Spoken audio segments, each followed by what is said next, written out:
ईद वाले दिन पहला, दूसरा, तीसरा।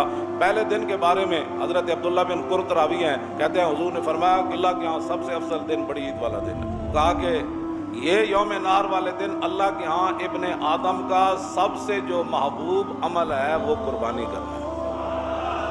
फरमाया इसलिए कि क़यामत वाले दिन ये जो कुर्बानियाँ हैं अपने सींगों समेत आएंगी, अपने बालों समेत आएंगी और अपने खुरों समेत आएंगी। तो हुजूर ने फरमाया कि कुर्बानी, आगे फरमाया फतीबू बिहा नफ्सन, इसके बाद फरमाया कुर्बानी खुश दिली से किया करो, इसलिए कि कुर्बानी का खून बाद में ज़मीन पर गिरता है, अल्लाह के यहाँ वो पहले कबूल हो जाती है। इस्तफ़रिहू तहायाकुम व इन्ना मतायाकुम अला सिरात। हुजूर ने फरमाया कि अपनी कुर्बानियाँ तरो ताज़ा और सेहतमंद ख़रीदा करो।